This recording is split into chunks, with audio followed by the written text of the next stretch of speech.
Come, hold my hand. Let's go on an adventure. Hi, this is Momatic Adventures. My name is Effie McMorris. I go by Momo to the child that I parent along with my husband, Ryan, who goes by Appa. Our daughter is called Poppy May, and our dog is called Tilly or Matilda, especially Matilda when she's being bad. But we travel, quote unquote, full time as a family of four, currently traveling the US. We're sort of looking for a place to maybe call home. So that's kind of who we are. Thank you so much for being here. We are officially at 10 episodes. This is episode 11, and I want to thank you so much because literally we would not be here without you. The last 10 episodes are informative, helpful, a bit funny, a lot about who I am. If you're new here and you want to and you enjoy this episode, please go back and have a listen. But stepping the podcast up into second gear, going into the next 10 episodes, we've got a couple housekeeping things. So I'm going to let you guys know what's going on, and then we'll get into the episode. For those of you who love Momatic Adventures and just can't get enough, please head over to our Patreon. If you contribute, you can join in and be a part of our nomadic parenting community, as well as get some behind the scene content. And if you don't want any of that extra stuff, you can actually just click the support the show link in the info of this episode, and you can support the show for as little as $3. Any little bit helps us keep going. I do this entire podcast for the most part on my own. I am the editor. I am the scheduler. I am the planner, the interviewer, the marketing manager, and the all-around hat wearer.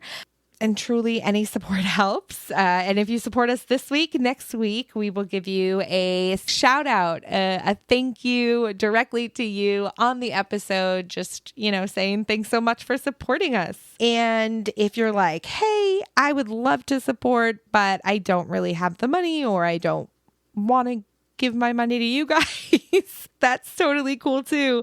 There are so many other ways to support. You can head to Instagram, Threads, YouTube, all the social medias. We're under Momatic Adventure Pod.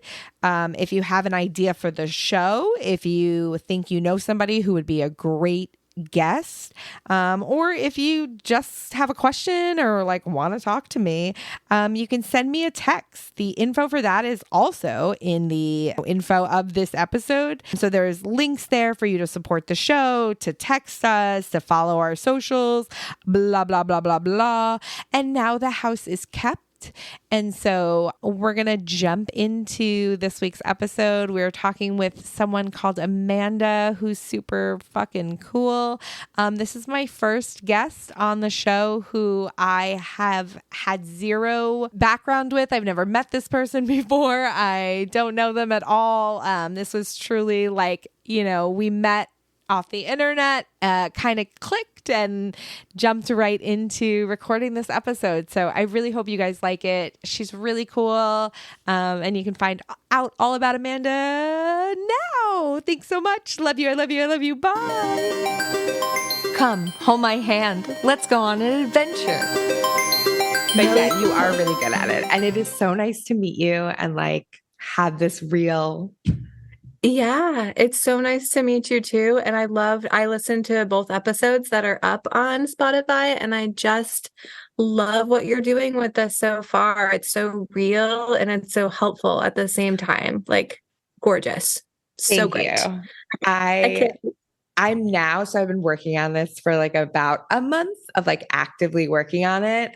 So listening now back to those first few episodes, I keep thinking oh my God, how are people going to keep listening? I sound so juvenile and confused. And I am confused. But that is what you were in the moment. Number one, it doesn't come across that way. But number two, allow yourself to be that, because if we scroll back into anything when they first started, that's what it is. It's the exploring. But either way, you sound very directed in your mission. And I think that is the most important thing. So thank you. I'm passionate about it. So it's really not that difficult. So what's Poppy doing right now? Nap. and she wasn't cool about it. Yeah. She's been, I think teeth and a combo of she's realizing that like play outweighs sleep. Oh, yeah. So now she's like, if I scream long enough, they'll come get me and then I can play. But she finally went down too. So I'm like, just stay there, please. She probably won't though. Yeah. Who knows? As par for parenting. Yeah, par for parenting. Is she almost 2 or is that her? 16 months today. Oh my gosh. You have 6.5-year-olds? Yeah, they're going to be 7 in September. So I know. Crazy. Virgos? Are they, what is their star Um, sign? Yeah, they're Virgos. Well, September 1st. So I think that would be Yeah, no. I think, or a Is it? Taurus. I'm really not sure. I don't know like dates of I don't know everything. dates either. I'm a Gemini. What are you? An Aquarius. Ooh. And so is Poppy. She was born like 1 week to the day before my birthday. Oh, the It was the best. best birthday present. Yeah. The best birthday present. It's amazing. I'm gonna jump into it just because I feel like this is actually the stuff that are important. So Yeah, let's get to it. hi, welcome to Momatic Adventures. My name is Effie McMorris. I'm gonna be your host, and I'm here with Amanda. And actually, I don't know your last name. My So name's Amanda Ludwig. Yeah. Ludwig, really? Ludwig, that's my married name. My maiden name was Devereaux, which Ooh. I loved, but Yeah, never Deborah is a good one. Yeah. But that's a beautiful Amanda Ludwig. It just sounds like you should be an author and you should be signing like book covers. Ooh, maybe that's I gonna see be this for you. Yeah. I Yeah. would love that. I like all on breathing. So let's get to know you specifically as a person outside of parenting and children. Just who are you? What do you do for fun and for, life, career, I guess? Yeah, everything, Yeah. right? We all made of multitudes, and I am no exception. So yes, motherhood for sure. And my biggest claim to fame is that I have triplets who are 6.5. But outside of that, I am an elementary school music teacher. So I teach kids between the age of like 6 to 10. And so really my whole life is elementary school aged kids from at home to at school. Outside of that, I have really immersed myself in the meditation community, in breath work, in doing the inner work so that I can be the best parent and teacher and role model for the people around me. So I got my meditation certification in the fall of 2023. And since then, I've started my social media page, Meditating Through Motherhood. And I really sort of landed on that because a part of my meditation journey has been making every single mistake possible in implementing these practices into my schedule, into my extremely busy life. And I love that your logo is your car with your baby on top. That is like genius. I have a logo that I don't use that often, but it's a picture of my minivan with meditating going through it because one of the ways that I started my very consistent practice was really meditating in my car. My car became my safe spot. And I was Emotions. Yeah. I'm like really getting choked up. my car really became a spot for me to find the space that I needed to do the type of inner work that I needed. And I think for me, what it has all started to come down to is connection, presence and connection. And one of the biggest mistakes I was making early on was I was really trying to do the inner work, heal from it, trauma. I am a survivor, I like to say at this point, a thriver of childhood sexual assault. And so motherhood brought up some of that trauma for me. And Certainly. as I was implementing some of the practices I was learning, building a daily practice, I was running into feeling resentful a little bit. Like, I need to do this inner work and I need the time and space to heal so that I can, which is true, but I was doing it in a very disconnected way. Every interruption was like throwing me into an inner fuming way. And First of so, all, I yeah, just want to say thank you so much for sharing that with me. And then your that space in your car, I think we find, especially as parents, like that moment before you get to walk into a store, before like even when you're out and it's just there's nothing else, there's no other outside noise, there's no kids, there's no dog, there's no animal that needs you, there's no like, you're just, I'm driving, I need to focus. And then you remember like, oh, I also need to look in and focus. yes, absolutely. I mean, meditation is really the practice of coming back, of remembering to come back to the body, coming back to the breath, coming back to safety, internal safety, which helps us with the external safety that we And deserve. I think so often people put this caveat of like, I'm going to meditate for 15 minutes and they go into a room and then, their mind wanders and like, well, that didn't do anything. And then they give up, or maybe they do it 5 times and then they give up. I mean, I'm a yo-yo dieter, like for years and years. And I mean, it was everything. And then once I slipped and ate something that was off diet, the diet went out the window. And I know that self-healing and meditation is that exact same thing.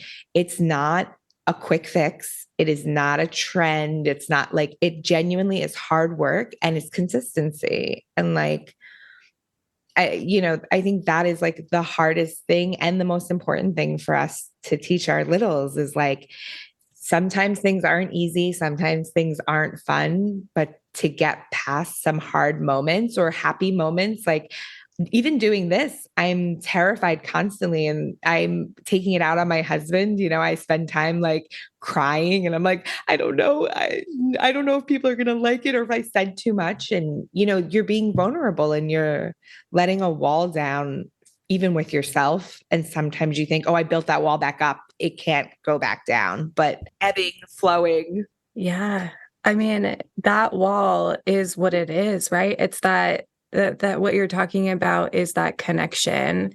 Um, Dr. What is his name?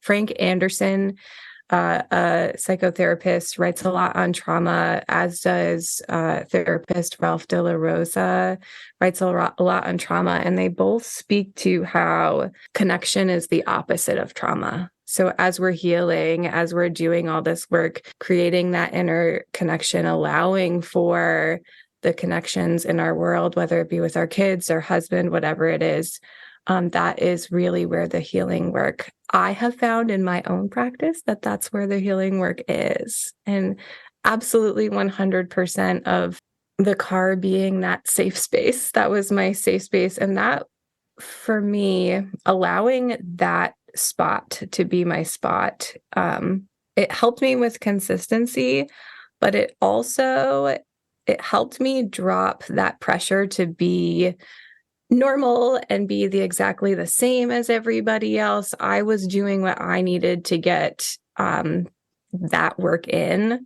And for me, it just had to be there. It had to be allowed, because so in the meditation sort of world, there's a lot of like, wake up and meditate right away. Some people would even say, don't have coffee first. There's like this very to be Rigid, consistent. like, yeah. Mm-hmm. This is And to the proper time. start your day on the right foot is like it's just that everybody, like I wake up and I stretch first. I wake up and I do, this is how you, and in a sense, certainly those things can build consistency. But if you're not a morning person, there's no way you're going to meditate in the morning. Yeah. Or if you're a mom, I mean, how I was getting up, laying on the floor, trying to be the perfect meditator. And any mom knows your kids sense when your eyes open. Like it wasn't even that I was noisy rolling to the floor. It was just bing. They somehow knew I was up, wanted to do, for me it was this thing, but whatever self-care thing in the morning, and they were just not having it. And that was creating a tension, a disconnection, a frustration. And that was the opposite of what I was trying to get done. So it took me some time. It took me those mistakes, but eventually allowing myself to be in the season of motherhood and allowing for that to be true. And then getting into the groove of, okay, how can I do this my way and get the effects that I need? Just was a humongous game changer for me in my journey. So yeah. I love that you say that, because I think that is something that everyone is sort of dealing with right now, looking at other people on social media. I mean, we have access to and I have spent days scrolling through your social media, and a part of me is like, oh, I know things about you. I don't. This moment, this is us getting to know each other. What is on social media isn't just or even portrayed isn't a person's whole identity. And people have different levels of who they are and what works for them. And so saying, like, realizing that, like, trauma healing and any type of healing or self-work or exercise or meditation, like literally whatever the goal is, it has to work for your lifestyle. It has to continuously work for your lifestyle, because if you're fighting that, it's always going to lose. Like almost Always going to lose. I connect deeply with the word resentment. Like that's not what we're after. Yeah. Not and then you're like annoyed at your kids. I'm trying to meditate. Shut up, please. Yeah. Yes, that is the opposite of what the whole practice is. So I found like when I did that, and then the other odd piece that came completely unexpected to me was when I started to include them. And they were similar age to Poppy when I started, 1.5, 2, when I had started to share with them what I was doing, like even a simple heart breath, placing our hands on the heart and just noticing like, oh, ooh, this feels amazing. I will never forget the first time I asked my daughter. I was sitting with my hands on my heart and she copied me so innocently. And she's like, what are you doing? I was like, oh, I'm taking some breaths into my heart. And she started doing it. And I asked her, just without any training or anything, just purely on instinct, I was like, oh, what color is your heart? And she very vibrantly described me every corner of her heart. It was, of course, a rainbow. And it was, of course, the different corners. And, including them in it just added to how deep I could go into my practice. It's them supporting me, it's me supporting them. And that grew into, ooh, this can be something that we can do together. This can be a way I can prepare them for life when I'm not around, when I'm not there to pick them up, when I'm not there to help them self-soothe. If we practice these in a fun way now, in a game-like way, in a connecting sort of way, then later on. And that has proven to be true for me in the past 4 or 5 years. So I don't know if you want to talk about that or move on. My heart is beating and glowing so hard from just hearing that conversation. My Poppy comes and sits on the couch next to us when we're like working, because both my husband and I essentially work from home, so we're on our laptops and whatever, and she pulls out her little Montessori briefcase and like tries to do her work and she copies us. And so often kids are emulating what they see. And so I I'm lucky enough right now to be able to see her do that and go, remember to lead by example. We're teaching these good habits. You allowed them to see that breath work and to see those moments. And now you're doing it together. And like, that's all I could think was like, man, these kids' emotional intelligence going into high school is going to be so much more elevated than some of their peers. Maybe not all for certain, but I just think I remember having emotions when I was younger and not being allowed to express them or even acknowledge them. Mhm. And just to have that moment where your parent is like, yeah, come sit here with me. Let's heal each other and let's heal together is like literally the core of being human. Yeah, and normalizing. I really relate to what you said about being in that high school age group and not feeling allowed to express emotions. I think, normalized, right? It wasn't a normal thing to be forthcoming with that, or it felt like something to stuff away. And Certainly. I think even as adults, people, I know I certainly have been dubbed the crier at jobs because I'm emotional. Like you said something that resonated with me. I felt a connection and I let out an emotion. That's a normal response. And it is not something that people need to be, shied away from. It's very healthy.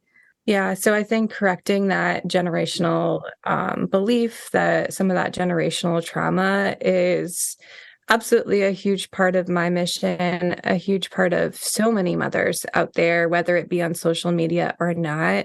And I do see it in school too with social emotional learning. There's so many tools and techniques, experts, people coming into the school systems with this knowledge. So I am I am touched every single day with how people are incorporating that into the classroom.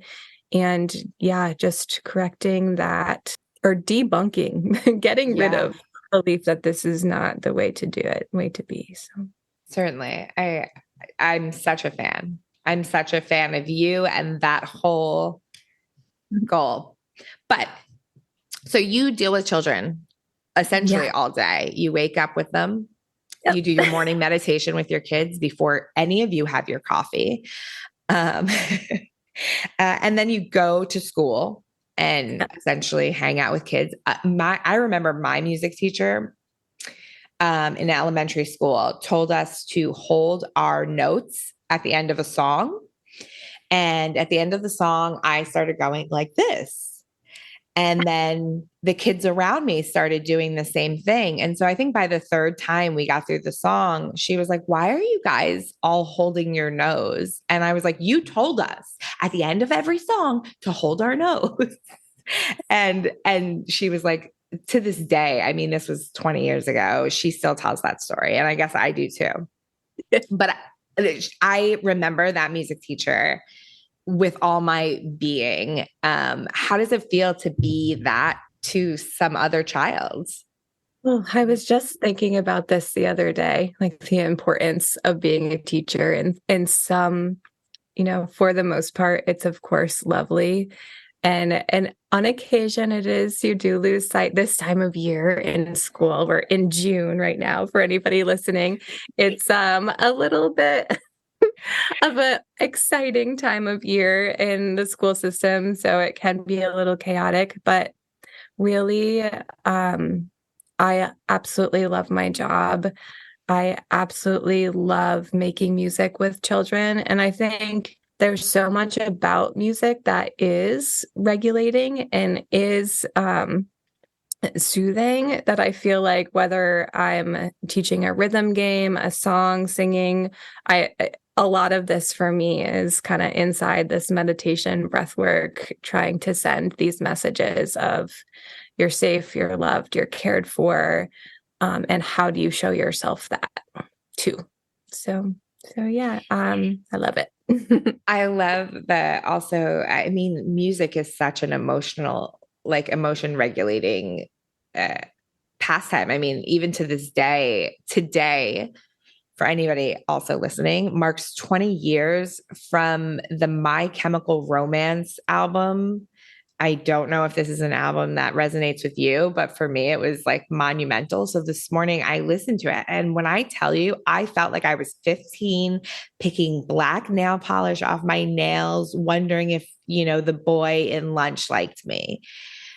It was insane how all those feelings came rushing back. And to connect music with a safe space, a loving space, a space for you to express yourself without being told you're being too loud. Please be quiet. Please don't make, whatever. Like, go to town, kids. Be you. Totally. It's funny. Yeah, sometimes I find that sometimes the classes that are maybe known, kids get grouped together and all this stuff, the classes that are known for being chattier and maybe have a hard time sitting through a lesson tend to thrive in the music room because they can just we can just harness that. And the whole goal is to make noise. The whole goal is to make music. The whole goal is to let it all out. And yeah, it's a fun place to be. It's a joyful place to be. And yeah, I'm so happy that that's my subject. Yeah. And that I know that when I get emotionally, maybe I'm not even unstable, but I can feel myself having some strong emotions coming on and maybe knowing I'm not necessarily in the best place to process them. Poppy and I are obviously traveling a ton and we're in different spaces all the time. We go to different libraries, different children's places. And sometimes my anxiety gets the best of me. I don't know what to do. I get to look at her and see her like brave these places. And that's really grounding for me to like be reminded that the world is scary, but we can do things and we do them better when we're together. And like you get reminded that literally all day. I feel like that's got to be so refreshing in compared to like working a job at, I've heard waitresses who are like yelled at all day. You literally have little kids smiling at you, banging spoons together or whatever. Yeah, absolutely. And all the things, what you said about Poppy, like reminds me of, I do get to watch and witness. If you think back of how hard it is to learn anything, I mean, you and I, before this started, we're just talking about learning a new software program and I'm all day reminded of how much perseverance it takes to learn something new, how draining that can be, how exciting that can be, how rewarding that can be.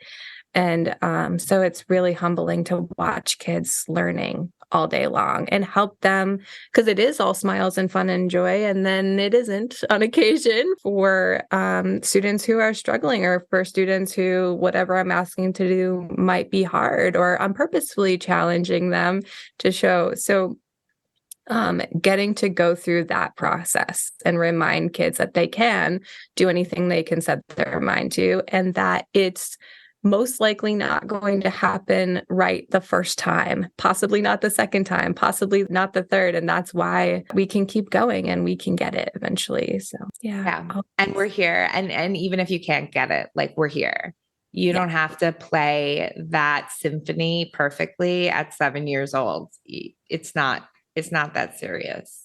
No, one of my favorite things that I talk about all the time. So I teach 1st through 4th grade general music, and then I teach band and chorus. So the band's big.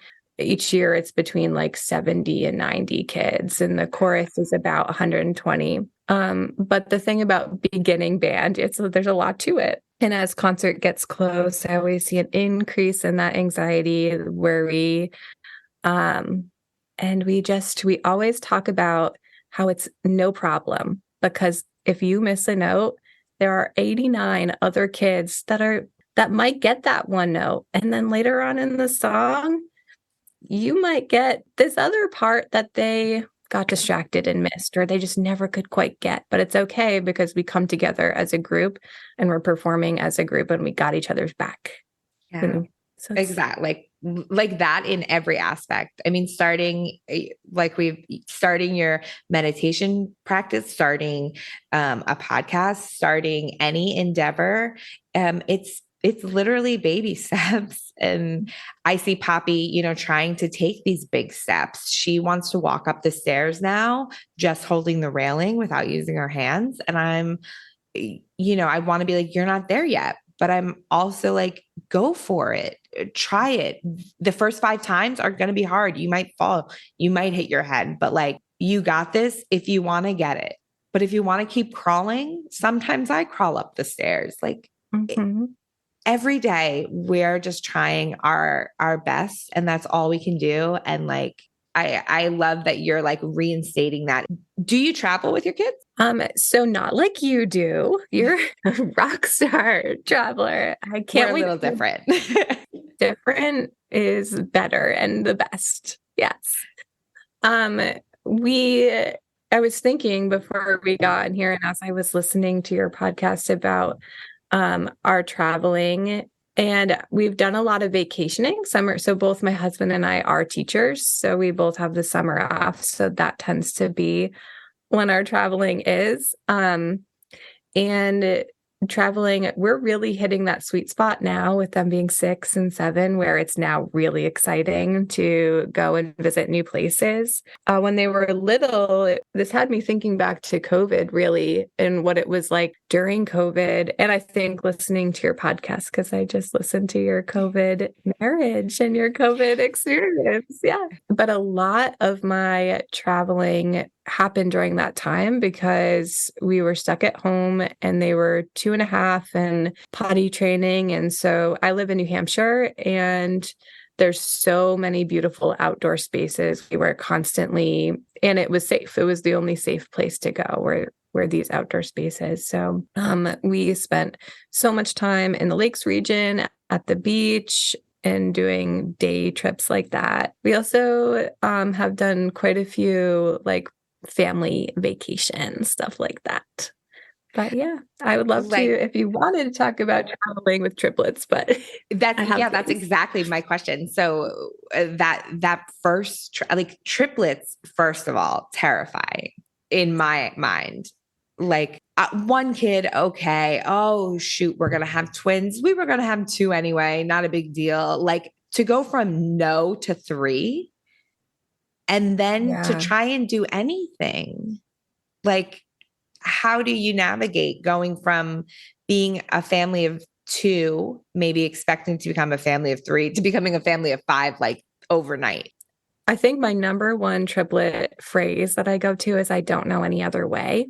I never had, and a lot of triplet families that I know they did have one kid first and they do know, or whatever it was, but we never knew what it was like not to have triplets. So everything that I ever did was with that perspective. And I think something that I love about this sort of odd or different, as you were saying, this weird way of entering motherhood was everything I ever did had to be as simple as possible. I had to do it there couldn't really be any extra steps because that would just add way too much time and way too much, I want to say the word effort, but I'm not sure, just like an impossible amount. Yeah. Yeah. I mean, I think of now how we get up in the morning. I mean, she wants to eat breakfast. Then we go to the library. Then we're at the library and she's running around. I'm chasing her. Then I have to get her in the car. Then, we do that. And there's a diaper change somewhere in there. And then I get her home for nap time and I nurse her and then I put her down. And then at about noon, from 8 o'clock in the morning till noon, I go, oh, I have to go to the bathroom. Yep. And I couldn't imagine how do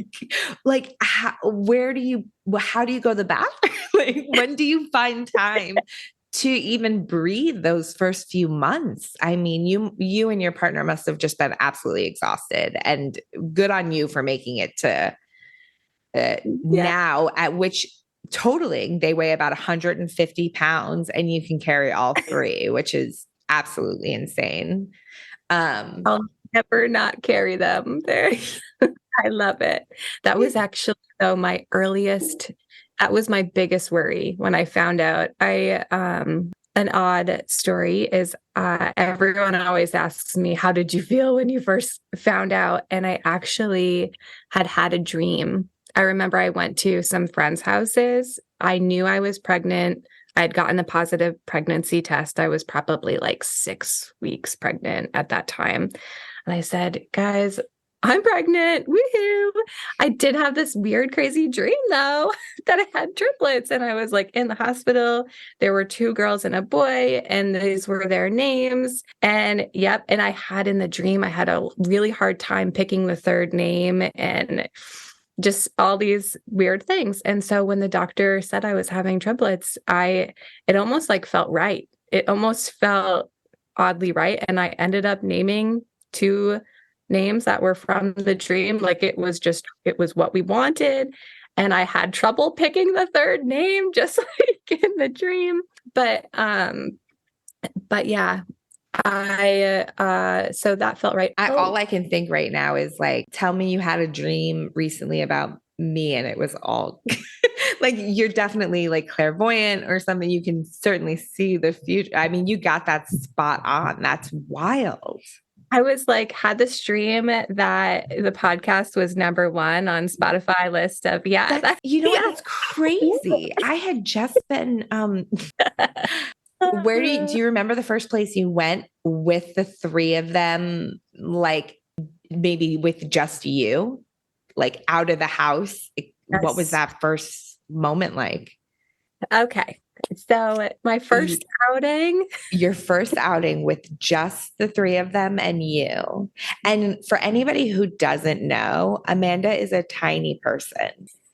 Like you're quite of small stature to have 3 little babies. Like I feel like have you ever seen Encanto? Yes. You know, the big brute, that's, I feel like my essential build. So I feel like me carrying around 3 kids isn't like that big of a deal. It's still a pretty big deal. No matter the size, it's still big. True. But yes, yeah. So you've got three kids. You're going out, like age about, or just you tell the story. You let us know. I am a smaller stature person for the most part. Smaller. I'm about 5'4". But I had, which I never, we never really know. Women's bodies are miracles and nobody researches them. We just I literally just posted this. Like there has not been any research on women's bodies in years. Like, I mean, maybe in the last 40 years, they've been like, okay, we should probably find out what's going on in there. But before that, they were like, you're just annoyed. You're hormonal. Yeah. You're tired. You need to lose weight. What are you doing? Oh my goodness. Don't even get me started. The worst. It's the worst. Well, I mean, honestly, we could spend 6 hours on that. Zoom would be like, pay us more. Yeah. But so my thought on that when we talk about stature is really the pregnancy part and like how I carried them. I gained about 65 pounds with them, but I only carried for 7 months. I went into labor at 7 months, 32 weeks and 2 days. But which is actually full term for triplets. So for every extra baby that you're carrying, they take 4 weeks off. And that's your like expected, that's considered full term, though it's clearly not, because my beef with all of these things is they still come out as 3 separate babies. So even though it was full term for my body, it still came out very premature, very small.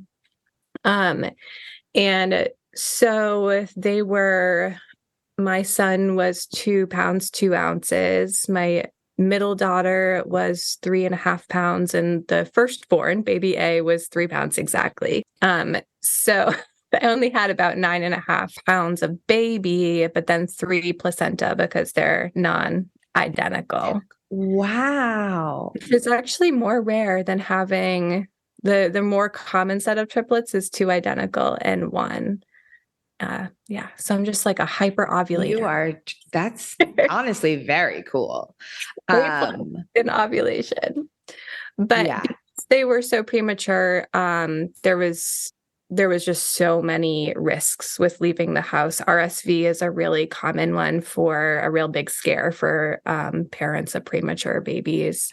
One daughter had some breathing difficulties for really the first year. Luckily, she has grown and thrived, but that first year she was even getting RSV vaccines because they were like, which cost $10,000 a vaccine. But anywho, that's it's great. Medical, like Yeah. whatever they're doing in Denmark, just implement that here. Like Yeah. free healthcare for all, free education. Like, come on, what are we doing? What are we doing? I So, hope that 10,000 didn't come out of your pocket. luckily, teaching, one of the perks is really good insurance. So thank goodness. But anywho, we really didn't go out of the house. We spent 2 months in the NICU and then came home. And I think it was 4 months after that. So they were 6 months old when I first left the house. And I was extremely routine, but I did brave the grocery store. That was my first travel. And I did look pretty ridiculous. I wore one in the front, one on the back, and then I pushed the other in the seat in the cart. And I felt like Superwoman going through that store, and I only bought like 3 items. And I went to the grocery store today yeah. with my husband and Poppy, and he said he wasn't feeling well. And I was like, "Oh, do you want to stay home?" And he was like, no, I can probably do it. And I was like, thank goodness I can't do the grocery store alone with one kid who walks. It's so hard. But I, over time, I really enjoy going out with them. I really enjoy traveling with them. I don't, of course, do it to the extent that you do. But I sort of would love to in a lot of ways. And there are a lot of triplet tricks out there. I think they're triplet tricks. I mean, maybe they're just general mom tricks that I've picked up along the way, just that make things really easy. So in our van, I took out one of the seats. So the passenger seat, the seat that's directly behind it, we just took it out. So we have a complete flat bed in the car. Okay, in the middle? In the middle. So I always I set up a whole complete changing station when they were in that phase. And then we had a car potty in that station all set up and organized in when they were in that phase. And now it's kind of like picnic land. We've had full out picnics in the van. And so we have a lot of, by taking that seat out, it makes everything easier. So you've got all 3 back by the trunk and then you 2 in the front with like a big, essentially space in the middle between you. Yeah, I actually put 2 in the back and then one right behind the driver. Yeah. But I mean, even really still, yeah. I love that. I think that's such a good hack. If no one's using that, you use it. Even just for like for a family who just normally has that many kids, I feel like that's the right way to structure a car. But I've learned recently, I have absolutely no real idea of spatial space. I'm just not good at like determining like if this could fit in this. I'm not good at it. I'm about where Poppy is on that level. Okay, so remove the seat from the car. Yeah, that was one. Number 2, triplet trick is I take a really clean pair of scissors. I always have scissors because it's really hard to cut any to-go food with a knife and a plate, and it's hard to do that really fast. So literally a piece of pizza is just like scissors and in the mouth, and yeah, it's easy. any sort of, I mean, we don't do like an insane amount of fast food, but like Eh, anything that's on to the go, chicken nugget, yeah. anything, Cut. grapes. Grapes are really easy to cut. But the knife thing can really throw you. If you got to put a plate on your lap when you've already got a couple of kids on your lap, it's just not going. And I can't even. Yeah. When we eat food, I've noticed that I have to put my plate down in front of her and her plate down in front of me, or it does like, or she's gonna eat all my food. So now I just switch them, and I'm like, yeah. No, you can have mine. Sure. Um, but to have three kids like with forks coming at your plate, it's got to be overwhelming. I'm Yeah. also like a friend's like Joey don't share food. Yeah. I get that. Yeah, but and it's preparing for that mom overwhelmed feeling, that we've referenced. It's in some ways doing things like that is taking care of my mental health, because I know that if they're like heightened and they're hangry and I need to get them food quick, then what an anxious situation for all three of us. They're angry and yelling, and I'm like trying to frantically cut, which probably means it's taking me longer to cut the darn pizza than it needs to. And you're using a tiny little plastic knife. Yeah. But scissors, I am telling you, those things come in handy. I'm literally like thinking, I'm like, okay, so we go get a pair of scissors. Like we went out last night and I think she had a quesadilla. And I'm thinking like that could have been a game changer. We've cut so many quesadillas with scissors. At her age too, when they're exploring food and you want it to be kind of chopped or whatever, We're working, so we sign and this is waiting, and so we work on waiting like, yeah. Because she'll just start screaming. She's like, put me in the seat and serve me now. And I'm like, you were not hungry 2 seconds ago. I haven't made you anything.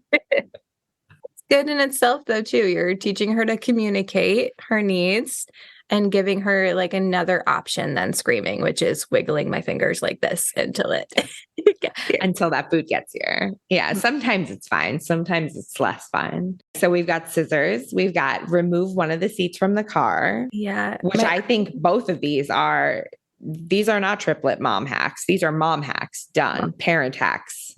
Got it. Do we have more? My last one that I came up in my when I was brainstorming that I heard somewhere and has been so helpful is it's more of, at first I was really resilient to having other people help me. I was almost a little like, I can do it myself. I can strap as many babies on me as I can and do it myself. Grocery store, no problem. And then I started to learn that if I set myself up, then other people can actually help, and they can help in a way that I'm comfortable with. And so anytime we travel, I pack 3 pairs of clothes in a gallon-sized bag, and I do like a bunch of gallon-sized bags with 3 pairs of clothes. So if I need to, or if I want to, or even for like self-care reasons, if I want to go like take a shower and someone offers to help, I can give them very quick and easy directions onto how to help me with a task. Okay, cool. I'll go take a shower, and mom, just look in the blue bag, pull any gallon-sized bag and get them dressed. Or so it's just really quick to have someone help. Or like there's an accident. Someone had an accident and we need clothes really fast. Someone can run and get that for me while I'm dealing with the problem, and it's not like super confusing. I get that with the 3 kid. I thought you were saying like 3 outfits per child in a gallon-sized bag, and I was like, why do they need 3 outfits? No. I know. It's why are kids wearing so many outfits a day? Well, they do. They do. They do. Yeah.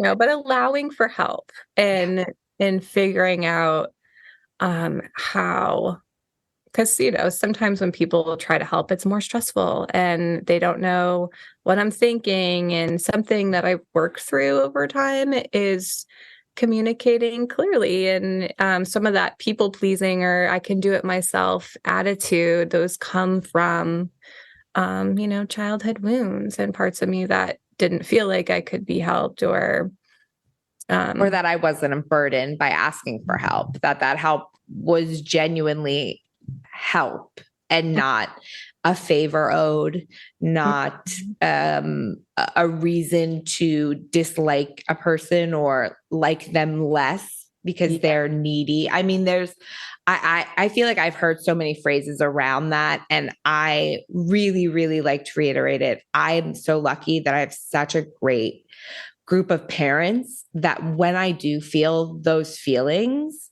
they are right there to remind me, like, you deserve a break. You deserve to sit down and sit on your phone. That is not, it's not unfair of you to want that. It's not unfair of you to take a shower and let someone put the kids to bed because you wanted some you time or maybe whatever it is.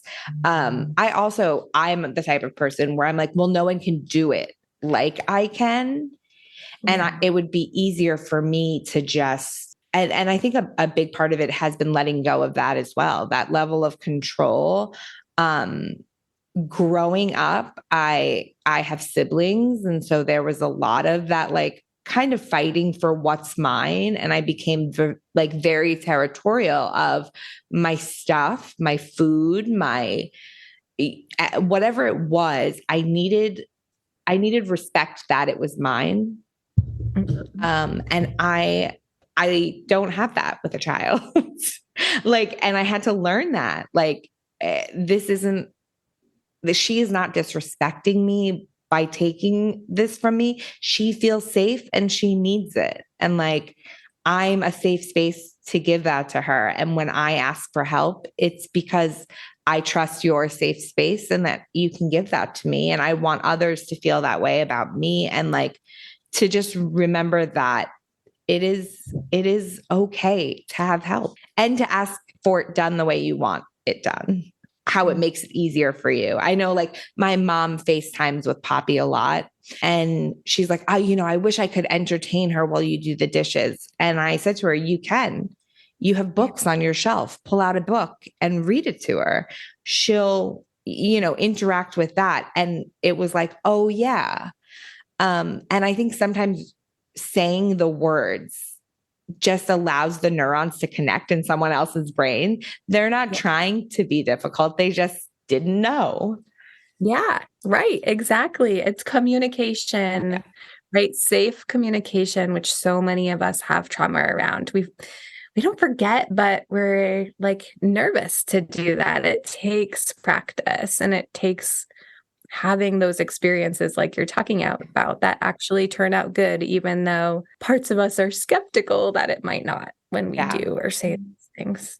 And I think I'm so lucky because I have such a safe space with my mom that I know I can push those boundaries and say well, you're not helping right now. Now I'm babysitting both of you because she has my laptop and she's, doing whatever and she's got milk. And so to say if you do this, it will help. And she is now, after years of practice, she can accept that and not be like, why are you, why am I doing it wrong? Or however, there's that level of communication that takes time and take both people saying I'm okay with you having set that boundary that way or had this conversation that way, as opposed to well, mom, if you just did it the right way by reading her a book, there's just different ways to have that communication. And we are usually meanest to the people we feel safest with. And I think that's just a reminder for those moments when you feel annoyed with someone, for anybody listening, they might be hurting you because they know you love them. So give them a break and try and keep going.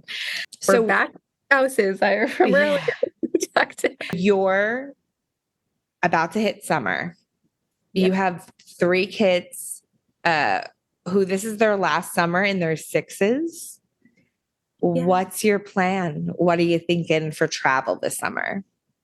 We have quite a few vacations coming up. So we're going to spend almost a whole week at the beach. I love York, Maine. It's our favorite Nubble Lighthouse sort of area. We love the beach. We'll spend a week at the lake. Winnisquam Lake is in our area. We love that one. And we're hoping to take a trip to Storyland. It's going to be another adventure. Storyland So is in New it's, Hampshire, like I was going to Conway. say, it's in New Hampshire. I think that there's like a Storyland essentially in like every state. I Yeah, think they're just, are they connected? Are they all like within the same conglomerate? I don't think so. I don't think they are. Yeah. I don't know. There's like I know up here we have a Santa's Village. It's a similar sort of thing, but Yeah. that sort of almost like pre-Disney sort of adventure. A little younger. Have you Yes. guys ever But done Disney? no, no. We're looking into it. It's exciting. We're thinking potentially next year. But yeah, have you? Have you guys No. done it? No. I I don't. don't know if it's like high on my list. It's a maybe. Yeah. Yeah. We're much more like outdoor nature people than like paid enjoyments. Yeah. Um, on the reg. I mean, we're totally like, yes, if you're gonna spend a lot of money and you want to do that, certainly. Yeah. But like Disney seems way too extravagant for, especially at the age we're at. Um, at school, field trips. You guys do field trips, I'm assuming. As a music teacher, do you go on field trips? There haven't been that many music related field trips for me. We do go to our local music hall. The third graders go and see a story there.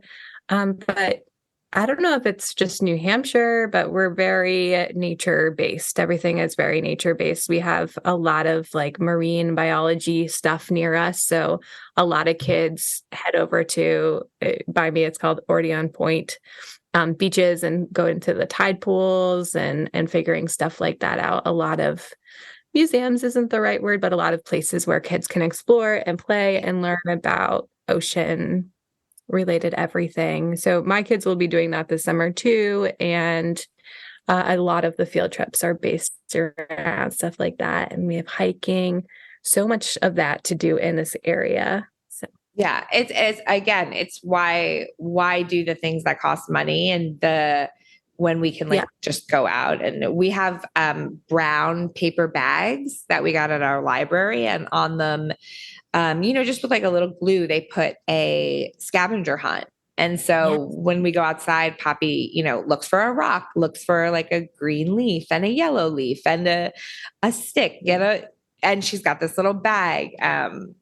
She also has a little bag where she carries a spider around, but that's because we have a weird kid.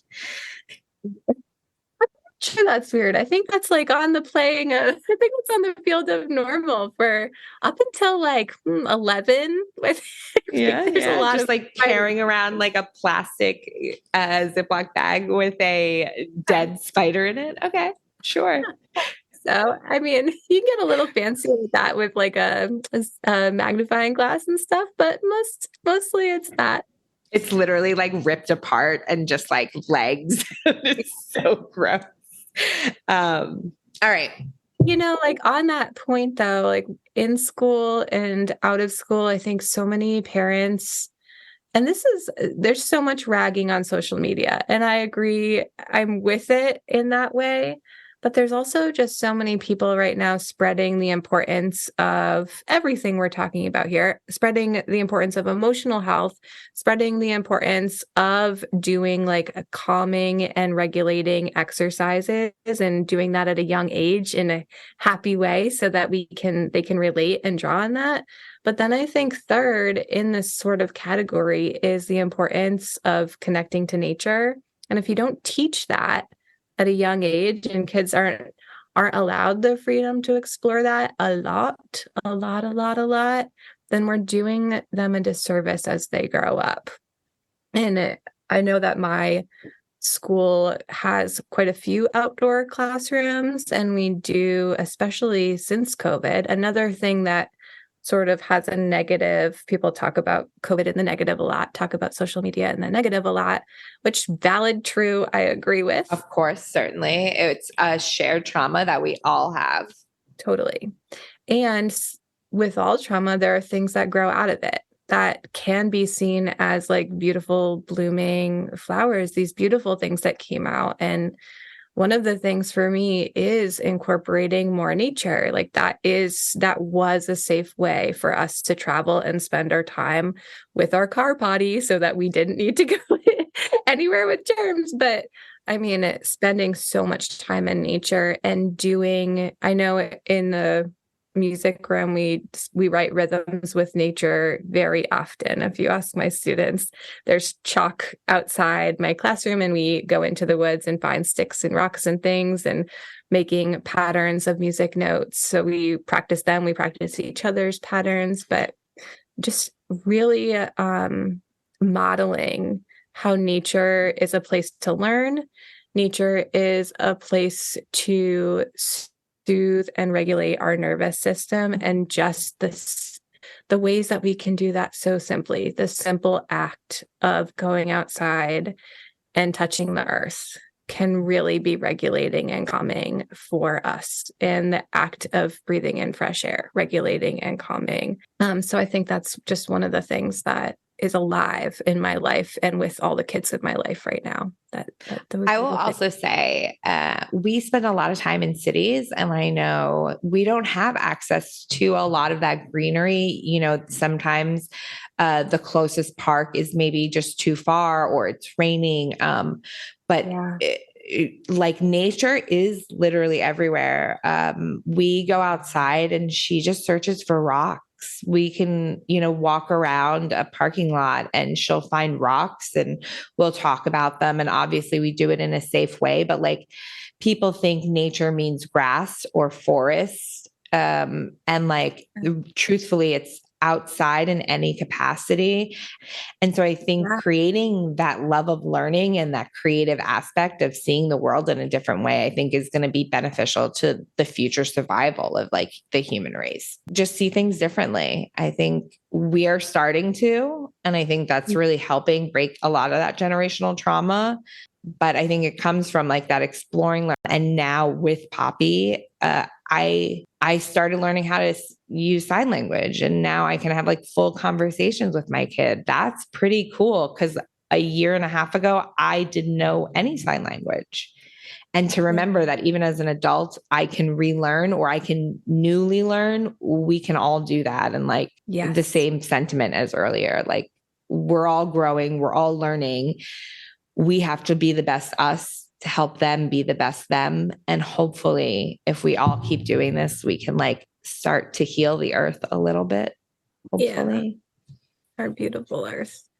What you're saying reminds me so much of in my journey towards getting my meditation teacher training. One of the things we spent a lot of time on was safety, gratification, and belonging, just being at the root of at the root of feeling complete and feeling whole. And those are really basic needs. Safety is a basic need. Gratification, and teaching our kids that being a lifelong learner, that feeling of gratification is a need, and belonging, connecting is a need. So these sort of, it just changed my perspective when I thought about things, and I thought about motherhood in that way, of what our kids need to know in order to feel grounded and feel whole and feel.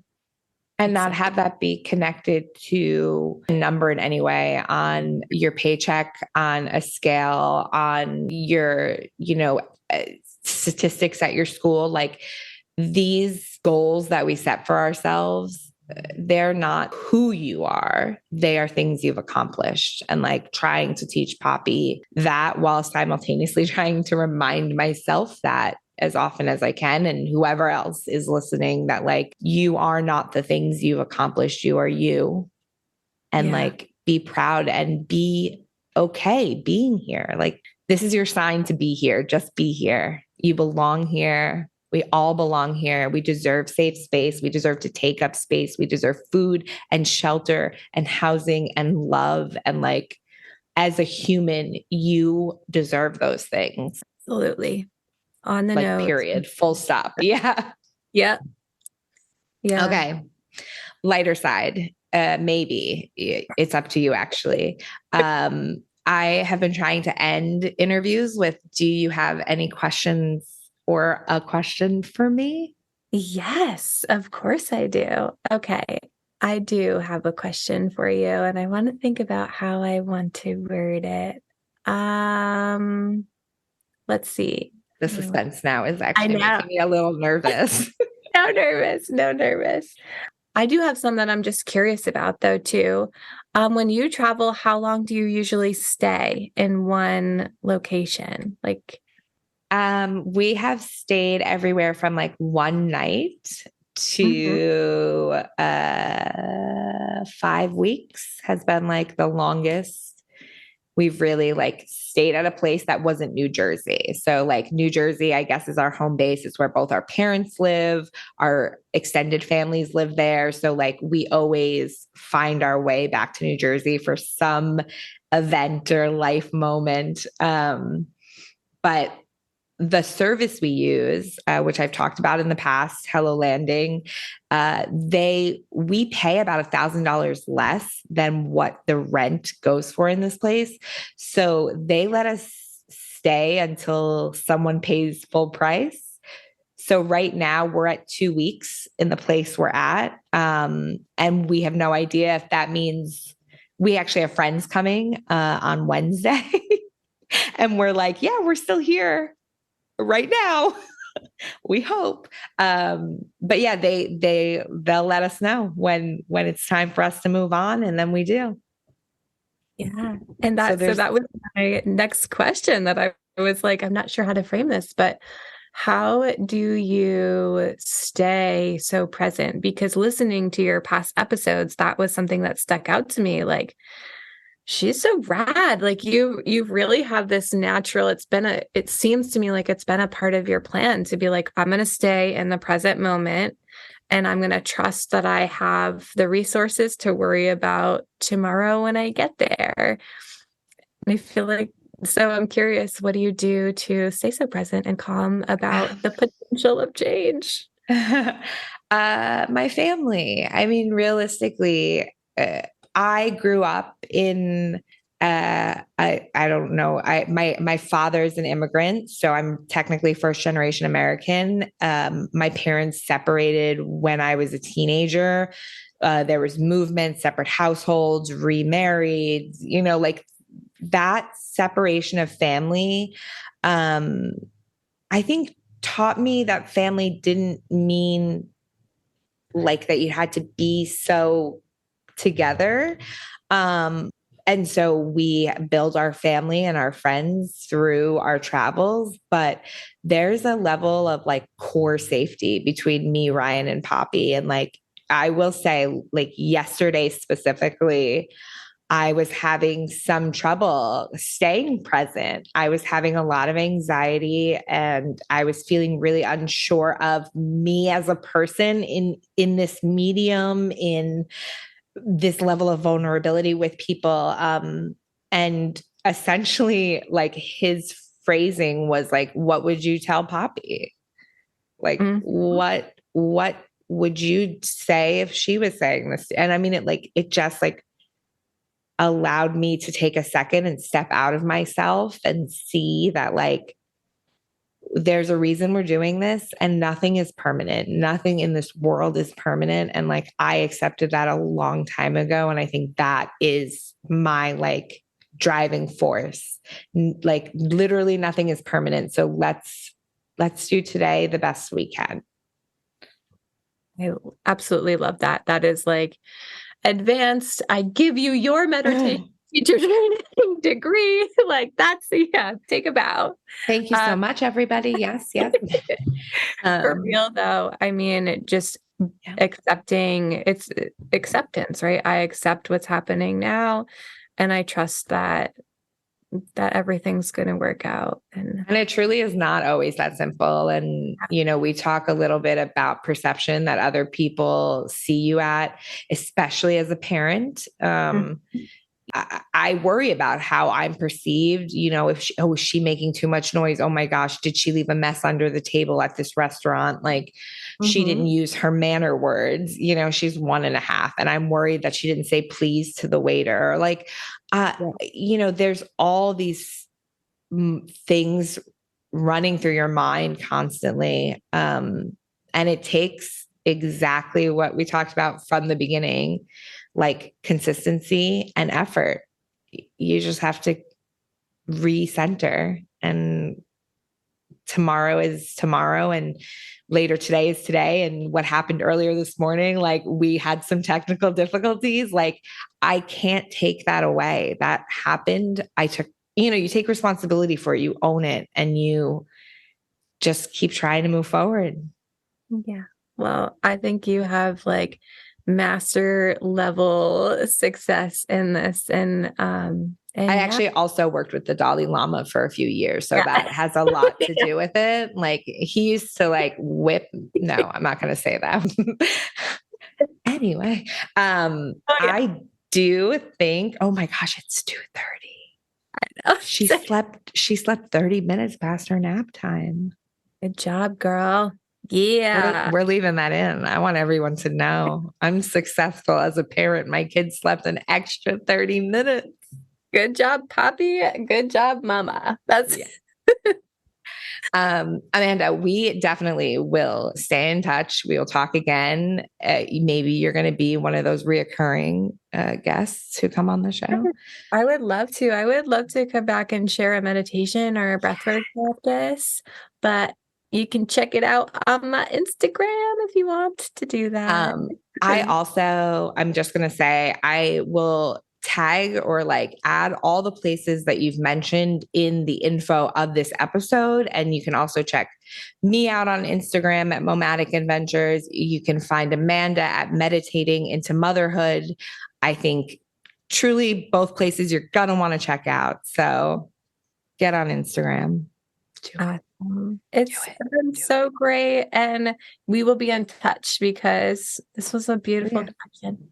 This really was. And I thank you so much for sharing with us and me, specifically me, but like the proverbial us. Let's do it again. Yeah. I'll talk to you soon. Talk to you soon. Bye. Bye. Thanks so much. Love you. I love you. I love you. Bye. Come, hold my hand. Let's go on an adventure.